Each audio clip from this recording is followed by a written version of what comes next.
Toby, we've already discussed that, and I love email marketing. And so as a copywriter, it's my job to persuade people to do a number of things, either to sign up for something, to donate money, to volunteer for something, to join an organization.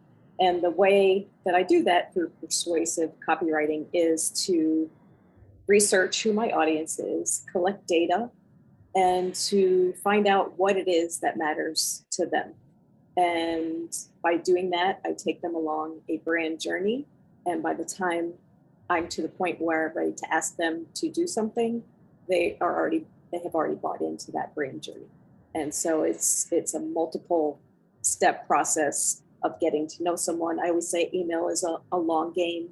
It's not something that you do where you just hop into someone's inbox and expect them to start sending money or joining or anything overnight. It's definitely something that you do over weeks, months, even years. And at the end, I'll share a success story of one of my clients.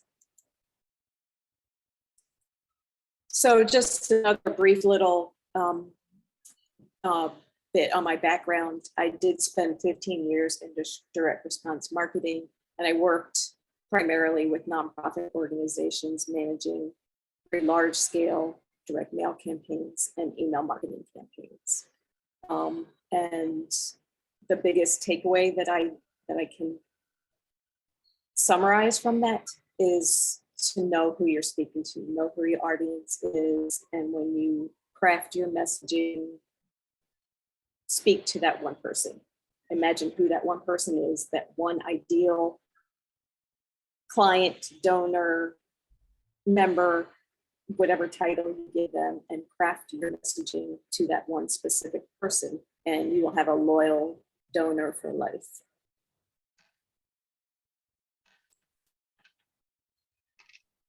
So before we move on to the email portion, I did want to just touch on direct mail, because I do believe that the strongest program that you can have will implement both direct mail and email. However, nowadays, with the USPS rates skyrocketing, things costing a lot of money, it's difficult for a lot of smaller organizations to have a direct mail program. If you can do it, it's still the biggest donation driver in the nonprofit space. It's fairly easy to implement.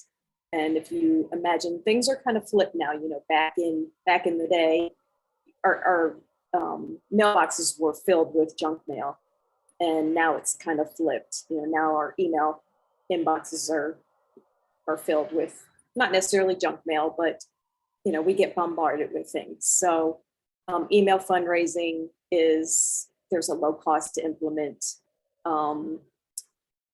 It's easy to implement, and there's greater potential over direct mail for engagement because people can respond pretty immediately.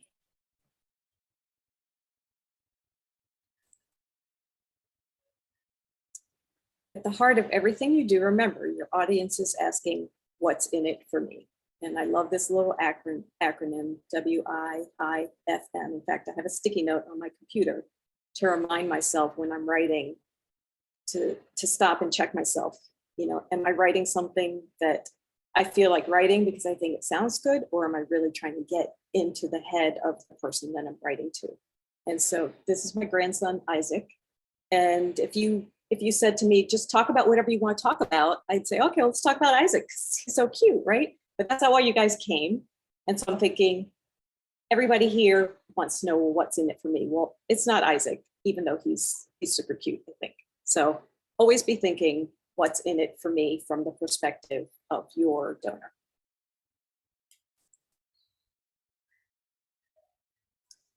So I like to think of email marketing programs in a 3-part framework, and it's not necessarily linear. In fact, it's not linear at all. It's kind of an ongoing program where you're bouncing back and forth between all of these parts. But in the way that I like to think of it, you're collecting emails, you're collecting data on the people who sign up for your list, you're nurturing those people, you're telling stories to bring them along on your journey of your organization, what you stand for.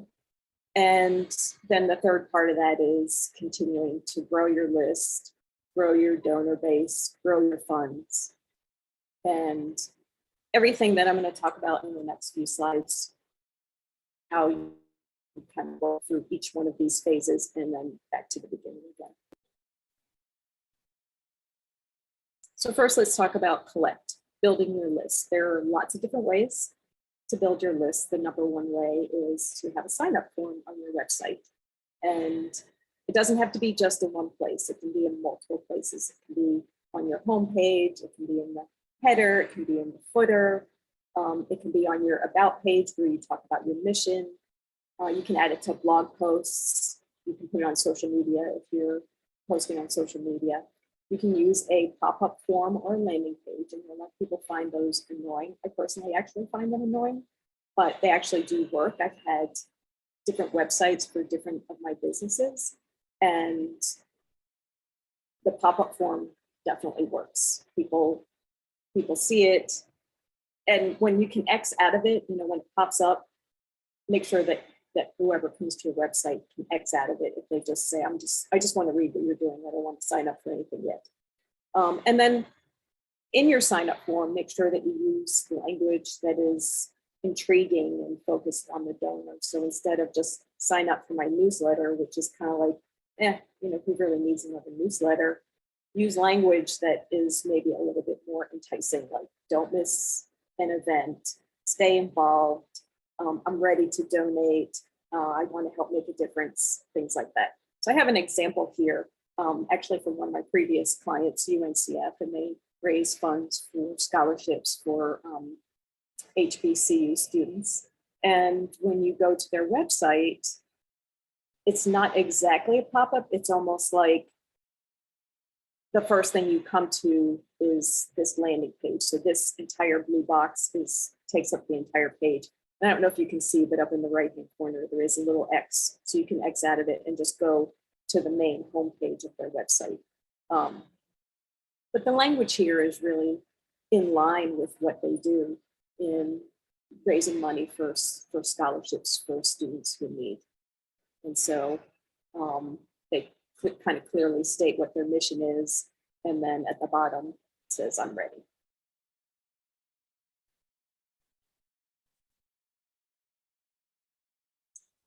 So other ways to collect emails and build your list are you can put together free guides and manuals that you offer as downloads for people to get on your list. And these can be positioned in places on your website that can be part of a pop-up. You can have something in the header bar that says, download like this one for Audubon, download our free advocacy manual. You can host webinars and live events and collect emails when people come to sign up for those things. You can host educational workshops. You can do surveys and quizzes to find out more about your potential donors. I would say that I know that a lot of people nowadays are very cautious about personal information that they give out, but wherever possible, you want to find out as much as you can, because knowing as much as you can about your donor is going to help you to craft your messaging and segment your list so that you can speak specifically to different segments of your audience in a way that resonates with them.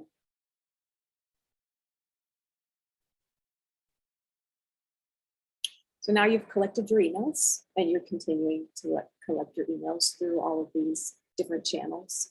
And the next step is to start forming connections. And the very initial thing that you should have when someone signs up for your list is some type of welcome or onboarding sequence. If you offered a free guide or a free download for joining or for signing up, make sure that you give that to them in the very first email. And then through the course of 4 to 7 emails, you want to talk about your mission, your purpose. Again, if you offered some sort of gift, or if there's some gift that they're going to get in the mail, you can restate that. And really think of the purpose of the welcome sequence as like the way you would welcome someone into your home. Come on in, have a drink, sit down, let's, tell me what's going on in your life. And, that just initial kind of like, let's get to know each other phase and making them feel welcome and at home there.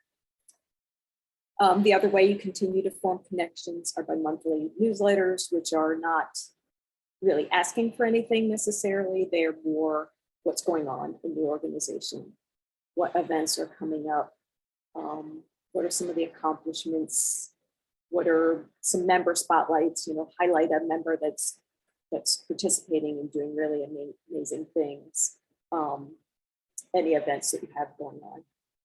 And then fundraising drives are pretty self-explanatory, although instead of asking, doing a hard ask, asking for money, weave in stories of the people that you're helping. Tell a story about, like in the case of UNCF, when I worked for them, we told stories about the students that we were able to help through scholarships, who a lot of them would get to their senior year in college and had something devastating happen. Hurricane Katrina, a parent lost a job, things like that, and how the scholarships were able to allow them to finish school and go beyond to graduate school. So those stories really connected our donors to the purpose of the organization, made them feel like they were really making a difference. And then anytime a donor makes a donation or participates in an activity, they should receive a thank you.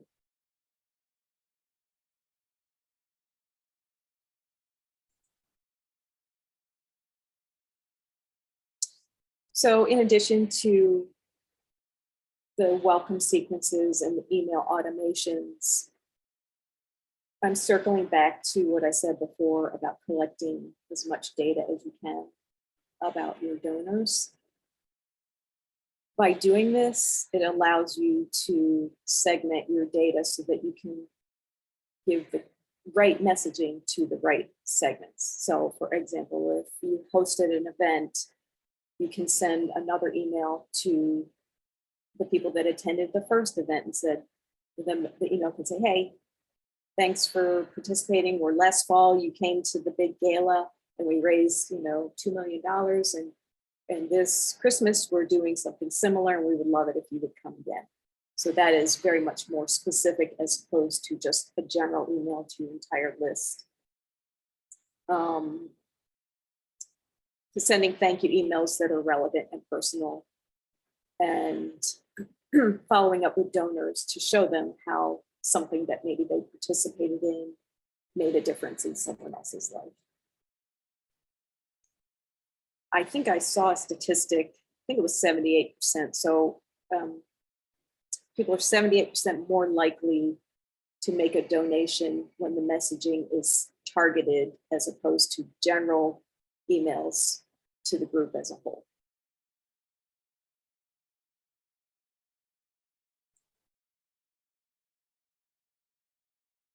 And then the grow phase. So growing is all about tracking your results.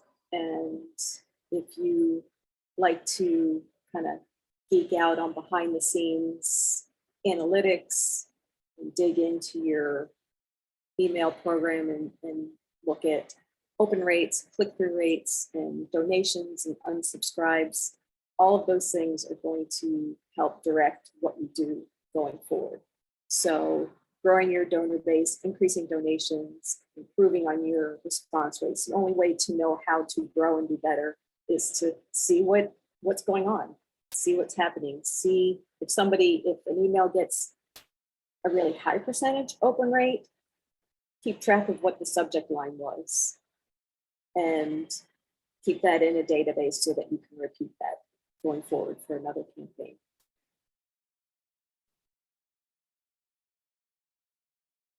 So we track the results, we measure the results, and then we do a course correction, or we stay the course. If something's working, we keep going with that.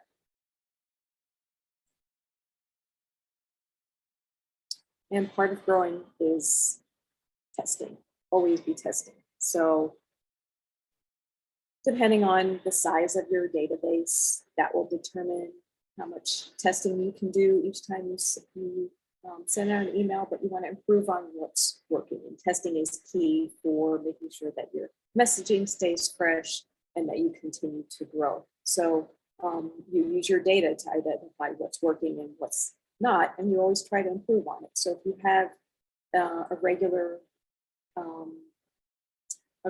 ask email, for lack of a better term, and people are constantly opening it and they're giving donations, then that becomes your control. You look at the results, and then you can split off a segment of your database. You know, let's say you have 100,000 people on your list. You can split off 10 or 20,000 people, put them in a test group, and send them a different type of messaging and measure that and compare it to your control messaging. And some tests you need to test multiple ways. If a test does really well, you might say, well, was there an outlier? Was there something in there that I'm not seeing that made it perform really well? So you might test it again with a bigger audience of 20% or 20,000. And if it still does well, now you might have just chosen your new control messaging, and you do away with the original one. So you're always verifying the data, you're always reviewing it, verifying it, and testing. And it's kind of a balancing act. I tell my clients a lot, you know, we have strategy calls and we come up with ideas. And we think, wow, that's a really great idea. Should we try it?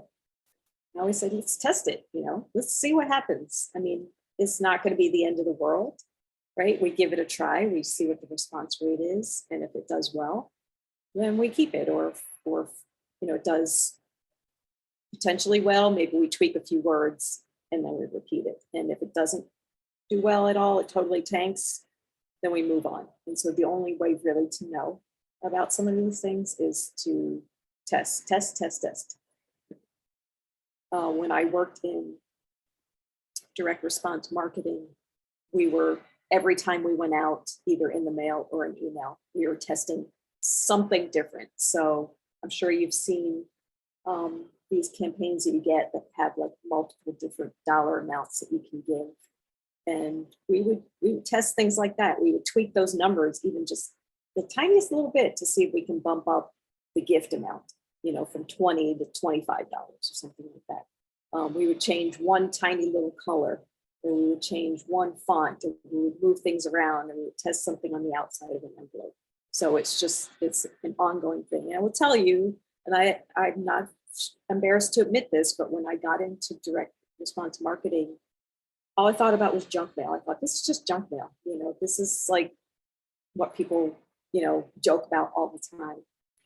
But over the 15 years in that industry, I learned how much is science-based and database. It's not just throwing spaghetti at a wall. It's not just crowding people's mailbox. There's a lot of science behind these packages that go out in the mail.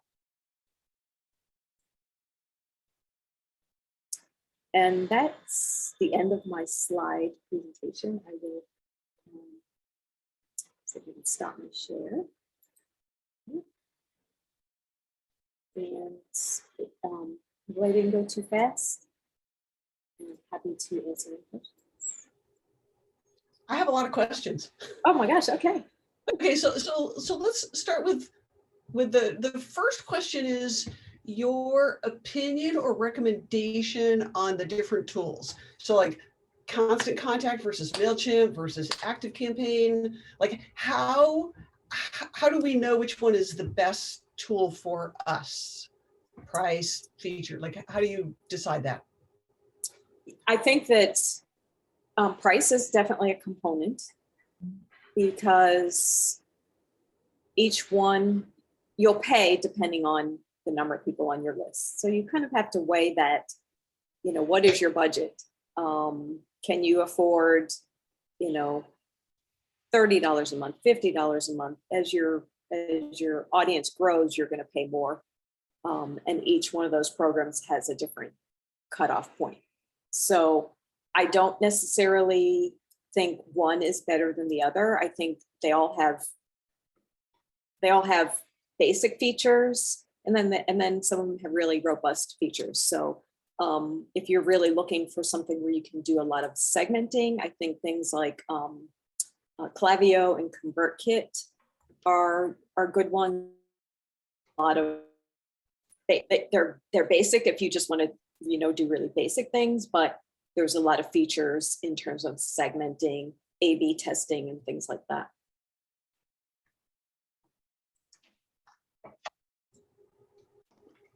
Can I ask another one? I mean, if other people have questions. Go ahead. Okay, so one other question. You were talking about like measuring open rates and unsubscribe. How do we find out what is a good number?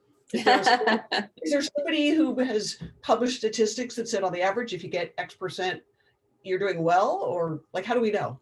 Yeah, I'm trying to remember. I just, as I was putting together the slides, I was trying to see if I could find like some recent statistics, especially for like nonprofits. And I'm drawing a blank on exactly what it is, but what I would say is that I see with my clients, I see anywhere from like 20% open rates on up to like 50 and 60, and a lot of fluctuations in between. And so when we see a lot of fluctuations, what we try to do is we try to figure out why. Was it the day that the email was sent? Was it the time of day that the email was sent? Was it the subject line? Was it the preview text? Was it, it could be any number of things. So what I would say is start where you are, start recording, and try to improve. So I have a really small list. Like, I'm not even gonna tell you how small it is because it's really small. But I know the people on my list are there for a reason, because they want to hear from me and they want to get good ideas for generating content. And so I have like 50% and above open rate. Now, one of these days, that's probably not going to be the case. I'm going to grow my list, and there's going to be people that are on there that just got on the list because I was giving them, some free download, and they don't really care what I have to say. But mine are consistently 50% and above. So half to a little bit more than half. But I would say the majority of my clients are anywhere from 25 to 40-ish%. That sounds about right, where my nonprofit's response rate or open rate is, and the click-through rate, I would have to look back. Mm-hmm. We use Constant Contact. Mm-hmm. My nonprofit, when I first started 4 years ago, we had a board member who is a PR person, and she wrote our email newsletter. Thank God I knew how Constant Contact worked, because she wasn't able to continue doing it within a short amount of time. So I took it over.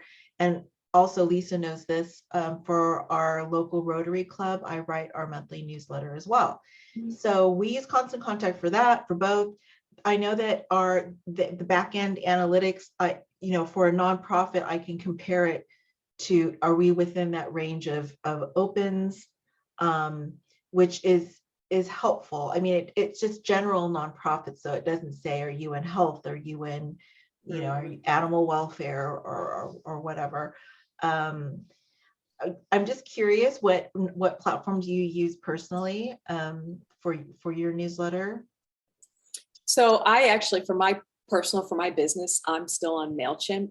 Okay. And it's primarily because when I built my website, I was already set up on MailChimp, and it was just easy. It was like, let's just get this linked up and connected. Right. I'm in the process of moving over to ConvertKit because I feel like they have, it's a little bit more robust. There are a few more features with landing pages and things like that. Now, who knows when that's going to happen? I mean, these things, like, as we know, it's a great idea, but in reality, finding the time to make it happen, I'm not really sure. But I really don't have an issue right now with MailChimp. It does what I need it to do for now, and I'm not to the point where I'm just frustrated. I don't feel like I have outgrown it. And so feel like that can be an indicator too, is if there are things you're wanting to do that your platform doesn't do, then it might be time to switch. But I don't usually recommend people switching just to switch just for no reason. Quite a few of my clients are using Constant Contact. I mean, it was one of the early, there was a time where like if you wanted to send emails, like that was pretty much it, was Constant Contact. And so I would not say like there's a reason for you to switch unless it doesn't have some capabilities that you want. Right. Yeah, I think at this point I've got so much on my plate, and I know the platform and can put it together. It's I'm just always thinking of okay, I guess here's another thing.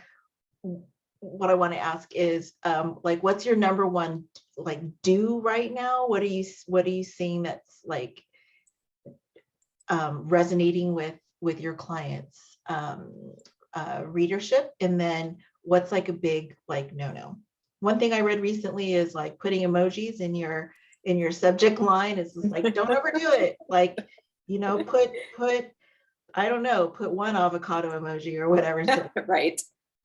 Yes. Yeah. So I think it's okay to have emojis that make sense, because if someone's skimming through the main, they open up their email and they're kind of skimming through, like that does make some things jump out.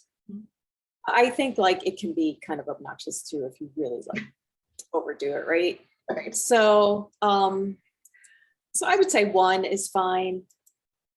In the subject line, as opposed to like the preview text below it, in the subject line, you want to keep it fairly short. It's great to ask a question.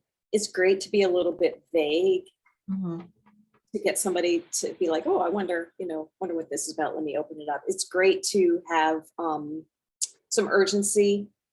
If you have an event and the registration is expiring, it's great to say hurry, or don't miss this, or this is your last chance. Things like that are gonna make someone go, oh yeah, I remember now, I need to do that. The preview text line, what you want to write enough text there so that, again, when someone's scanning through their whole list of emails, they can actually read something that's going to give them some clue of what's inside the email. I would say don't ever leave that blank, because you get some weird little characters in there sometimes. And then in the body of the email, I mean, I'm a huge fan of storytelling in all aspects of marketing. Relaying stories of real people in a way that is going to get your audience to connect, to feel something, to understand why they should care about what you're doing. Why should they care about your mission, your organization?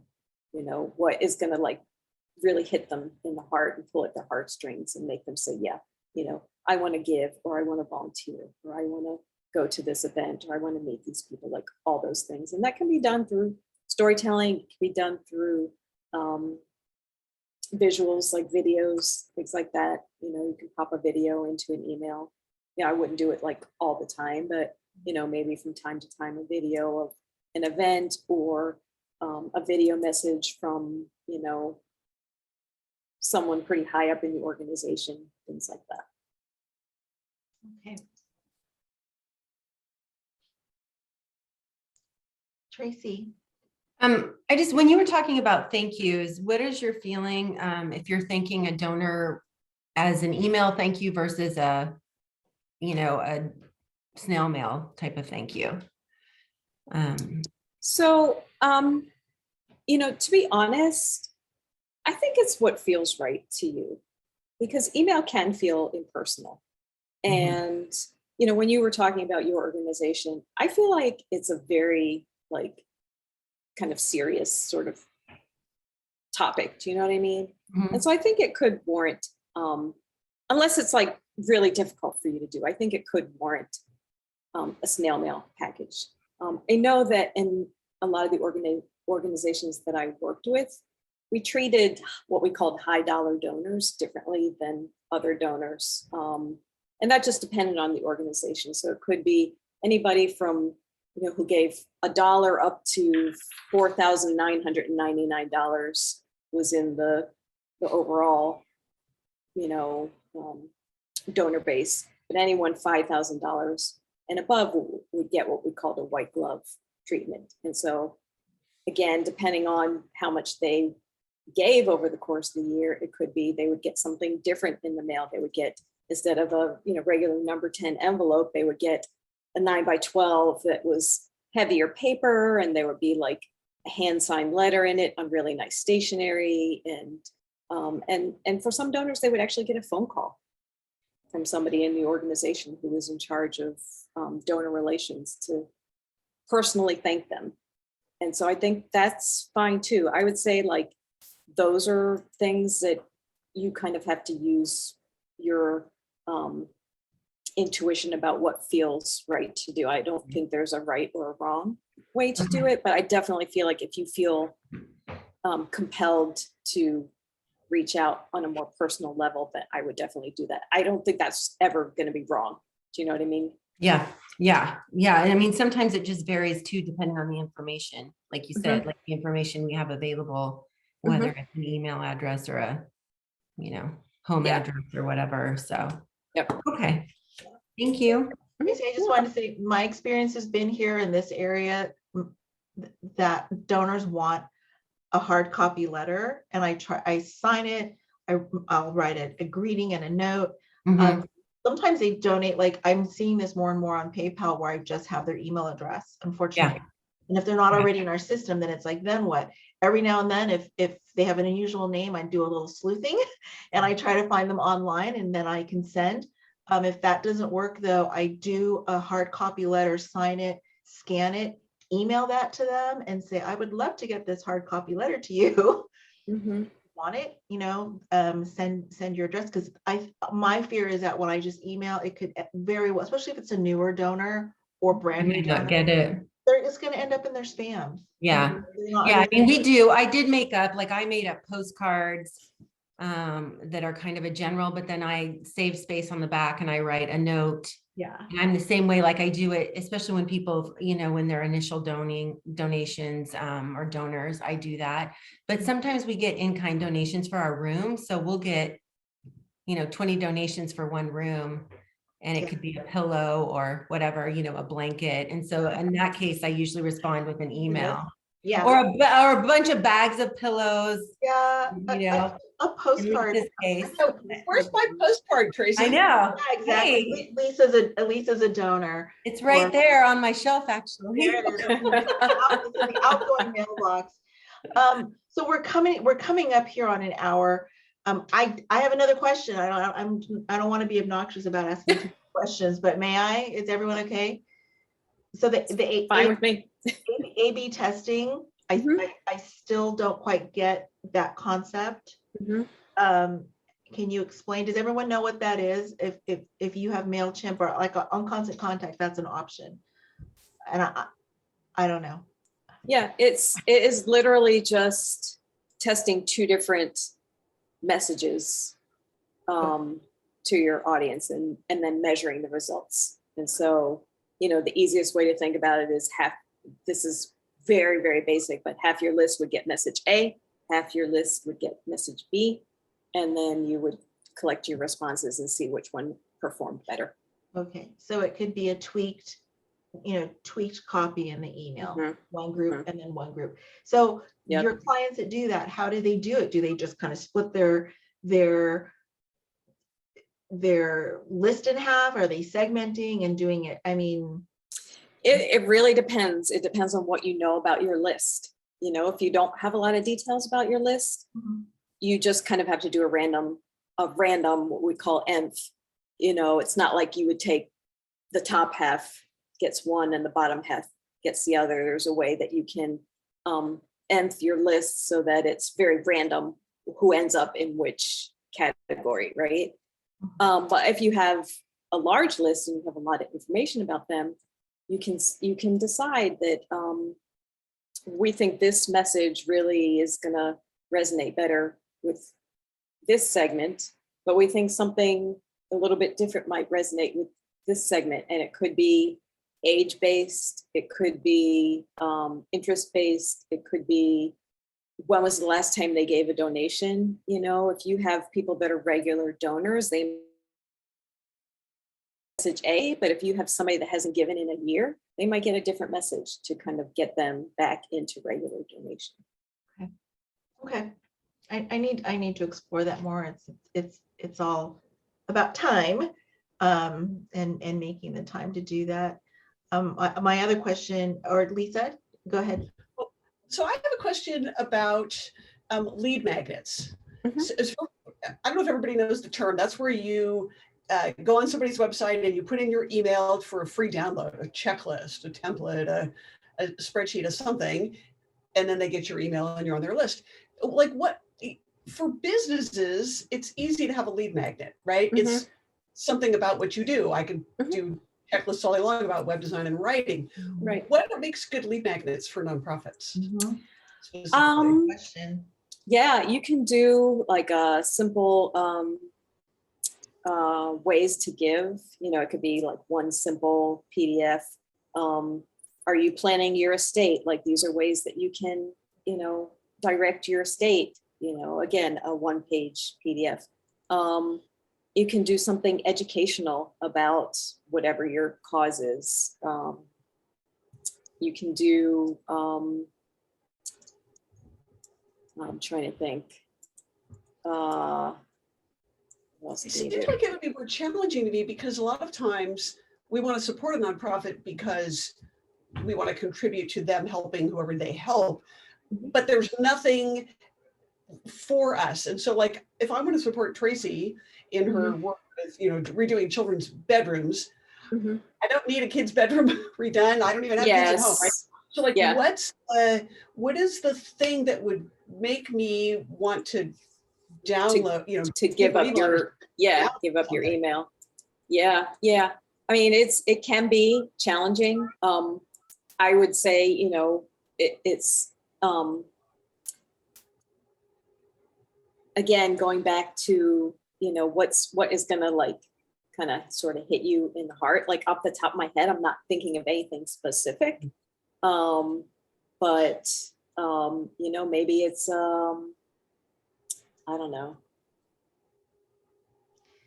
I'm just trying to think, you know, depending on the organization, you know, maybe it's something, some little booklet that then you could like print off and give to your grandkid, you know, a coloring book, or you know, depending on the organization, maybe it's like a wellness guide, you know. If you're an environmental group, maybe it's ways to recycle, ways to start a recycling program in your neighborhood, or in your office, something along those lines. I know I'm kind of like all over the place with topics, but there's something that's related and relevant, but also useful. And it does, and I feel like, you know, even like a one-page PDF sometimes is just enough. Like, most people are not, I think they kind of already need to have some interest in your organization to some extent, you know. There's probably not like a whole lot that you could put out there that someone would say, oh my gosh, you know, I just have to have that, and I'm willing to give up my email address. It might be just something to push them over the edge a little bit. It could be maybe like for Tracy, maybe signing a note of support. You could have like a few different notes, that template, and then the person signing on could just sign it, and you could say that it will be given to the next child whose room you redo, and it's a note of support from them to, you know, stay safe, and we wish, I'm trying to pull something out of the air, but yeah, I get it. So for us, we do have a retail store where we see patients, so we could offer like 10% off if they come in and want to purchase something, right? I got something not too long ago that was it was a print of a watercolor that I could, now you have to have a printer, you know, to do that, but it was a print of a watercolor, that I could, print on my home printer and hang it on my wall. It was actually really beautiful. So something like that, for Tracy, maybe the lead magnet is that as the donor, you would, in addition to whatever you're donating, here's a downloadable coloring book that could go to the recipient of the room too. Something that you would have for yourself, but it would be an additional gift to the person that was receiving the new room, something like that. Yeah, I was even thinking of something for that. I mean, both ends of the spectrum, but you could do one if it's for people that want information on what to look for in cases of abuse, or how do you spot, what are the signs, things like that, kind of a booklet. But the other thing would be in the redesigning, organizational tips, or a booklet we have a designer that's on our advisory board. So maybe they could put together like a booklet on organizational tips and tricks, or, stuff for that for your home or something like that. It's relatable. Yeah, for sure. Yeah. And I was thinking too, because you were talking initially about, the Afghan community, are there things that would help them transition? What educationally, what are things that, we might not know or understand about their culture that would help to make that transition easier, and having them in our homes and making them feel welcome, similar to what like our military does when they go elsewhere. They learn things about their culture, sharing a cup of tea, like those things are like really ingrained in their culture. So, maybe a guide that just says, how do we make this transition easier for everybody? Again, it could be like a one-page PDF with a bunch of different ideas. I was just thinking, if we had a donor that we use the funds to purchase musical instruments, like for our resource centers, we could have a little plate on that item exactly saying donated by, because we've purchased drums, or we've purchased other instruments, xylophones and so forth. That might be good too. Yeah. Yeah. You really have given me, I know personally now, I mean, it's all about creative thinking, isn't it? It's just, you know your organization, and then you just try to just throw out ideas, brainstorm, Yes. and have fun with that, and something might come up. Something usually does come up when something usually does, Yes. Brainstorming, the process of brainstorming is exactly like what you just said. Like, you don't know what's going to come up. So you just, just get it all out, just do the brain dump. A lot of the ideas you'll never go back to, but I always feel like sometimes there's like a clog in the brain, and you got to get rid of like the really lousy ideas before you can get to the really juicy ones. I just want to say thanks too for letting us know about the open rates, because honestly, we thought we weren't doing well. And then when I heard you give the numbers, I was like, oh, okay, we're not doing so bad. So I felt good about it. It made me feel better. So thank you for that. I do try to remind myself too. I think, why aren't more people opening this? I mean, I think of all the newsletters I've signed up for, honestly. And I just go through my box, and I'm just clicking, and I don't even open them, and it's so easy to do. So, but this has been a great reminder tonight, Toby, about speaking to your audience, and just really, I like that. What's in it for me? I'm probably going to write that on a Post-it and put that on my computer. Yes. Just keep that as a reminder. It's like, am I writing because I like this is sounding clever, and Yes, like I'm feeling like kind of it's about me, and no, it's got to be about getting the message out, always getting that message out, and making the recipient having it resonate with them, right? yes, for sure. Well, and so I have a newsletter that goes to my mailing list, and I'm not a nonprofit. I mean, I may not be making a profit, but nonetheless, a lot of what you said tonight was very useful for businesses as well. And so I'll remember that when I write my newsletter tomorrow. I just wanted to mention, if people didn't see it, Vera posted in the chat that they give away a PDF of 20 ways you can make music with your children, which sounds like a great. That's perfect. Yeah, Yes. that's one. That's Really, great. I really love that. With your mission. So we're a little bit over time. So should we wrap it up, Tina? Yep, I think we should. So many, many thanks, Toby, for joining us, and You're welcome. everybody